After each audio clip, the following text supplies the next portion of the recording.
Hey there, so today we have another review, and this is a beer from Yuengling. Being basic AF right now, it's been quite a while this has been released, and I never tried it. This is Yuengling's Hershey Chocolate Porter. Oh my god, Hershey Chocolate Beer. Oh, let's twist off, I didn't even need the bottle opener, okay. See how the guys turns out. Brownish out of the bottle. Nice black beer, yeah? Yeah, nice black beer, medium tan head. Decent kind of carb to it. Where's it being brewed out of? Pottsville? Because they do make Yuengling down here. Or Yuengling.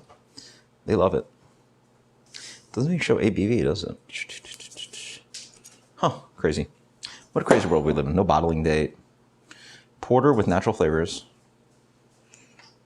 Oh wow, it says 21. Oh, well, I guess Hershey chocolate, so I guess that part it needs to say 21 and over. Anyway, let's dig into this guy. You get that acidic, slightly almost metallic, kind of roasty, roast character. A little bit sweet. You get some milk chocolate. A little bit of like, yeah. So a little bit more than just the roastiness of like a familiar kind of English slash, not quite intense as American porter, but then again, some of the American porters are quite light. I also get a little bit of fruitiness in here. I get like a dried raisin, prunish kind of thing going on. Cheers.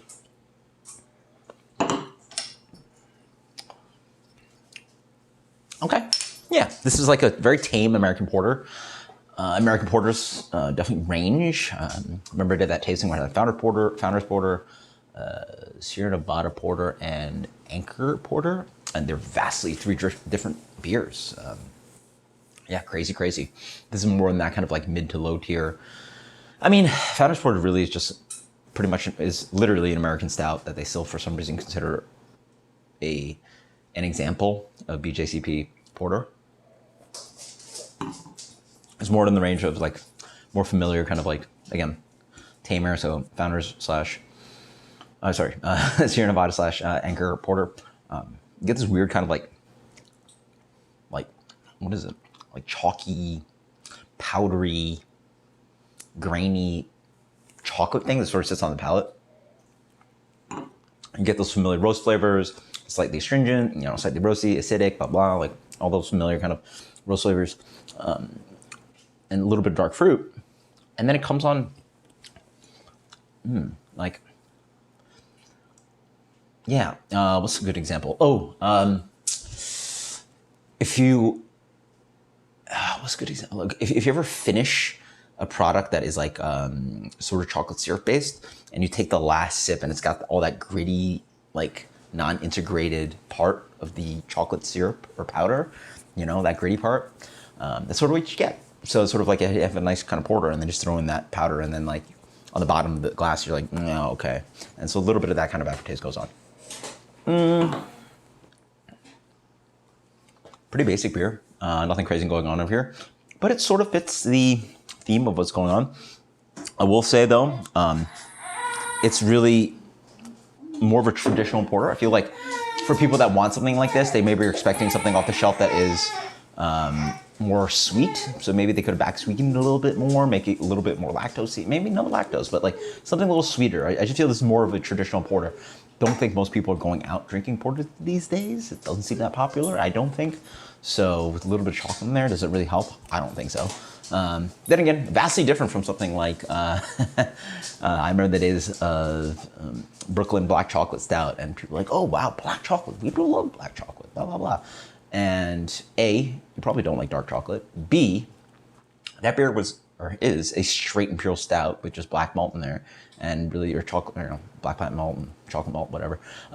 It has really nothing to do with chocolate at all, but people can, associate beer with like chocolate bars and Hershey's and Kisses and all this kind of sweet confectionery stuff. That was a straight bitter, boozy, like hit you in the face kind of imperial stout. A very experienced style or hard style to sort of like wrap your head around, especially if you're not a beer drinker. This is a beer. Yeah, mostly. It's mostly beer with a little bit of funny flavor behind it. It's all right. I mean, I would definitely not go out of my way for this one, especially because it's just like, even the bottle, like with a pint, like that chocolate thing is just not quite sitting right for me.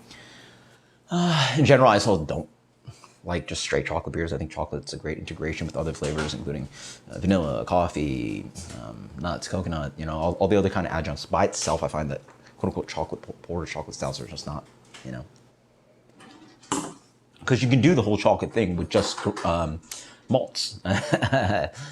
Chocolate doesn't taste like anything until you roast a cocoa bean, or unless you roast a cacao, you're roasting the malts anyway, and you can create all those pretty flavors of all the chocolate that you want out of just only grains, only malts. But instead, if you add some chocolate, plays a little funny. 80? Sure. Yuengling's Hershey Chocolate Porter. 80. Apparently Rocco didn't like that at all, so he likes this beer. 80. Until next time, guys. Cheers later.